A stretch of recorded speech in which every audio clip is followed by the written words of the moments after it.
Local, quick, and to the point. You're watching WDEF News 12 at 7, live in HD, with John Mercer, Amy Katcher, and Chief Meteorologist Patrick Cole.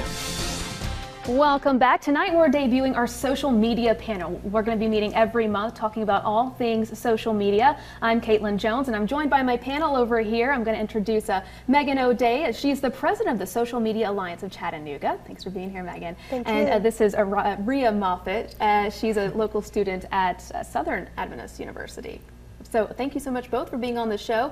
Today we're going to start by talking about the new Facebook Home app. It's kind of this thing that just takes over your phone. It came out Friday for Android phones. And Megan, I'm going to ask you, with this thing, it's more than an app. It takes over your whole home screen. It's the point of your phone.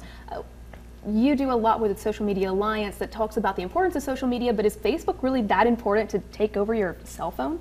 There's so many different platforms for social media. There's Facebook, there's Twitter, there's Instagram, and I use all of them so much, and I feel like most people use all of them so much.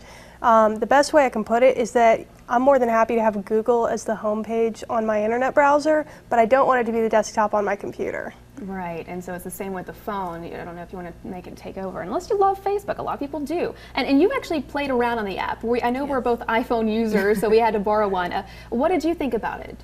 It was like changing the operating system. All of a sudden it was Android, and then all of a sudden it was Facebook, and it was everywhere. So it was interesting. It seems like you'd have to really learn how to use your phone all over again. Yeah, it was a bit confusing. What are some of the things you guys like about this or don't like? I found it frustrating just because I don't think Facebook has ever gotten mobile apps right. Even with its regular mobile apps for Android and iPhone, I feel like they've always come out half-baked. Facebook has just never done a very good job creating a satisfactory user experience, and I don't feel like they hit the ball out of the park on this one either. Not very good reviews. One of the things that I was iffy about, I know when you scroll through, we have a video of the actual app if you want to take a look at it. When you scroll through, the first thing you see when you unlock your phone is you start seeing your Facebook friends' pictures on there. I don't know how it sorts it, but I would think maybe your closest friends you see first. Well, see, that's a nice family picture right there, but what happens when one of your friends posts an inappropriate picture on Facebook? You open up your phone and there, bam, there it is, and you're at grandma's house, and what do you do about that? So I'm not so sure about that. I mean, what would you think? I mean, I don't know how appropriate your friends are on Facebook, but would you trust them all to post on your phone?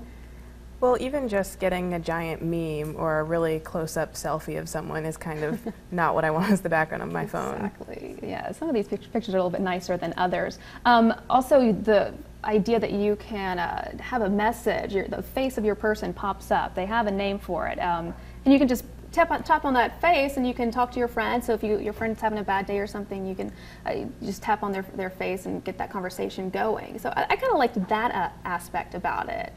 I mean, did you guys like that?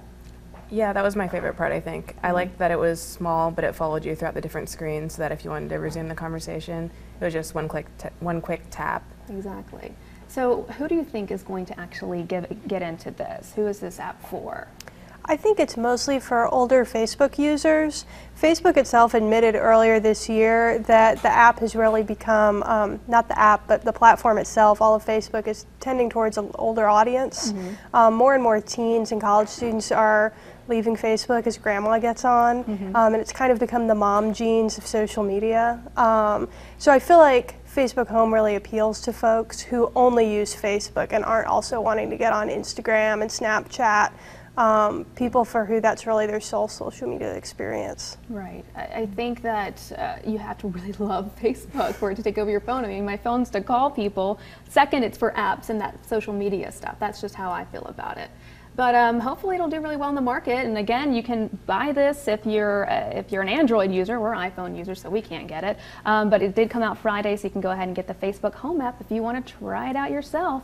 Thanks so much, guys, for being here with us. I really appreciate it. And don't forget, these guys will be joining me every month for our social media panels. So thanks for joining us, and we'll be right back with Prime News at 7 after the break.